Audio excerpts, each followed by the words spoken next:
Hi, this is Suzanne in Ohio. A quick video here this evening to show these little file folders. Um, One of my subbies asked me to show them to her and how I put them together. They were sticking in a journal that I had showed recently, but I didn't show the ephemera, and she wanted to know more about these. So I had them tied up with some string and some alphabet embossed stuff. And these journals are so easy and so simple that you could make them. I think they would be something good for Shabby Debbie Doodah's 3 and 30 challenge. Excuse me. So they're just simply made out of pattern cardstock or any paper or anything you want to make them out of. And basically, they are just a folder with pockets sewn on the inside. So because this is very busy here, I'll pull these out so you can see. The pocket is Franken paper, and I glued a little scrap that I had on it. And here on this side, same thing. Now very easy to see, Franken papers, and then cut to size and sewn on the inside of the folder as your little pockets. And you can embellish them even further by putting some little something there as a tuck spot, which I have many times. Now I've got a more elaborate video about some of the folders that I've made. You can look back through my videos and probably find that. I think it's well labeled. But this one has just one of those handmade stamps on it as a tuck spot, and these two little pieces of ephemera stuck in there. Now I'm at a real awkward position here with this camera tonight, so I apologize. So there you have it. For that one, let me show you the other one. And again, I tied it up. Another handmade stamp there, a little piece of ephemera. Pardon me.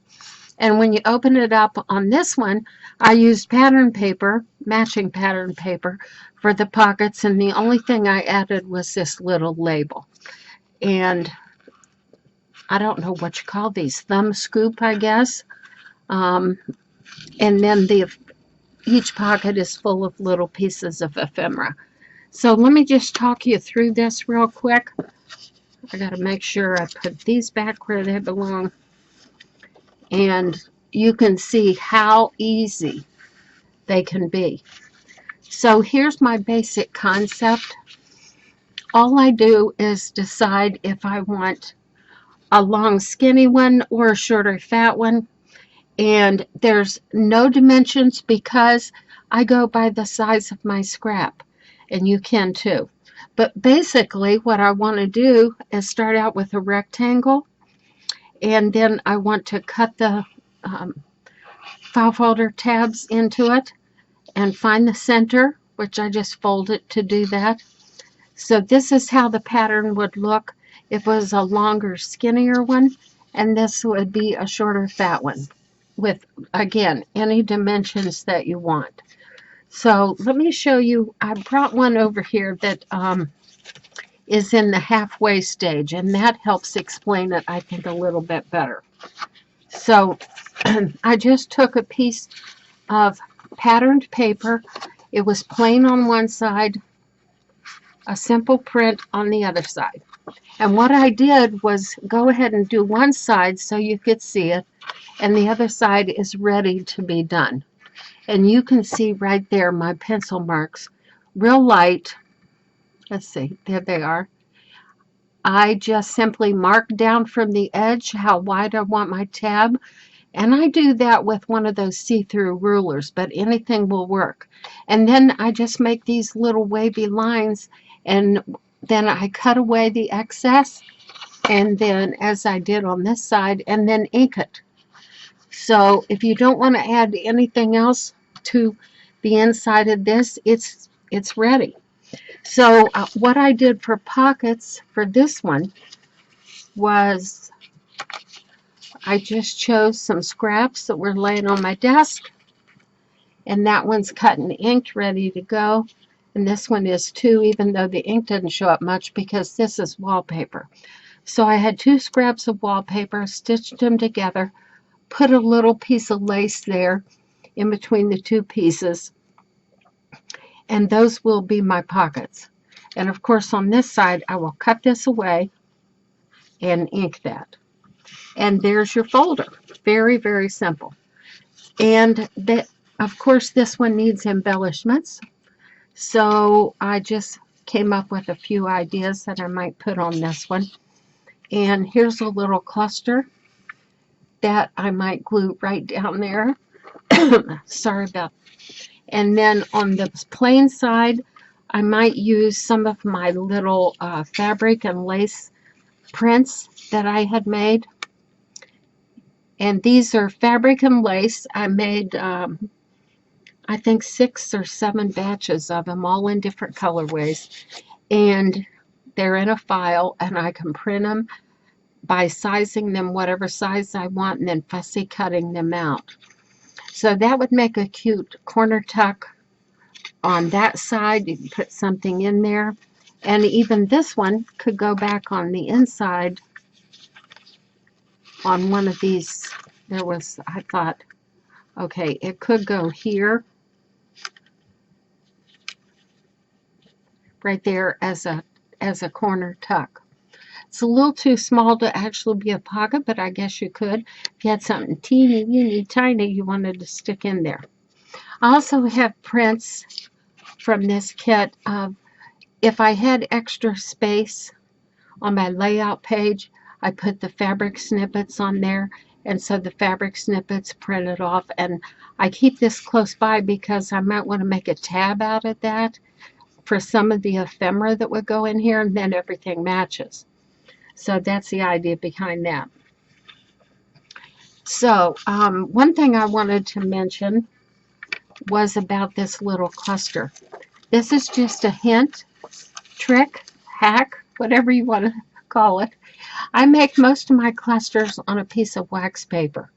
I usually put them together with Fabri-Tac, and then if I make them on this wax paper, they will stick to the wax paper temporarily, and then when I'm ready to bring it over, the whole thing just peels off all in one piece, and then I can bring it over here, and then I've got a little bit more leeway to position it wherever I want it, and then I'll glue it down. Maybe stick anything else coming out the back or whatever I want to do. Maybe a little cluster here in the front. Of course, the decorating is totally up to you. That is limitless, what you can do with that. But that's just a trick with the wax paper. Oh, I just love it. It works wonderful. And if you want to sit down for a whole day and make a bunch of clusters, you can just leave them on your wax paper and put them in between sheets of paper or however you want to stack them. Well, you've already got the wax paper, so just stack them up. One sheet of wax paper after another, and then you've got clusters semi-ready, and then you can transfer them to your project and then add any more embellishments that you want. Okay, so that little trick is free for the taking. So I want to show you how I do the Franken-paper pockets. Usually I just sit down and take all my scraps, and sometimes I'll kind of square them off, but not by dimension, just by sight, so they're not perfect. I don't care if they're a rectangle or a square or what they are, but then I just sit down at the sewing machine and sew. And then this is ready if I want to size it down or even cut the bottom off. And I kind of like the uneven edge, so I've been using that. Here's another one. Now, note about the sewing. I don't sew along the edge of everything. I find it's not necessary. But I travel down, cross over, catch this one, come all the way down here, cross over, and back down. And if I happen to cut it off at a place where two pieces of the paper are not totally stuck, I can either glue it, or I don't worry about it because I'm going to put it in something and I'm going to sew around the edge anyway to form a pocket. So that's the thinking behind that. Now this is a longer one.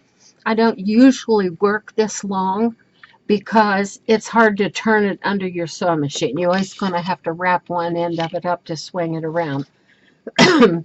But the length of a piece of paper is good. I can work with that and do it really fast. So the stitch lines on this one, just up and down. Now you could do a curvy stitch line like free motion or whatever you want to do. But this one is ready for cutting, and I can use it for many, many different things.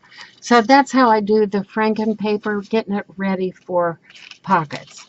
Now here's one more style and a little bit different design. Let me show you how this started. Well, this is how it's going to be when it's done. It's going to have two pockets on either side here. But I started out with some paper that I had spritzed with ink. Now, in those plastic doilies. That part didn't work so good, but I love the color of the ink. And the paper was a little bit more absorbent than it should have been. It really soaked the ink up.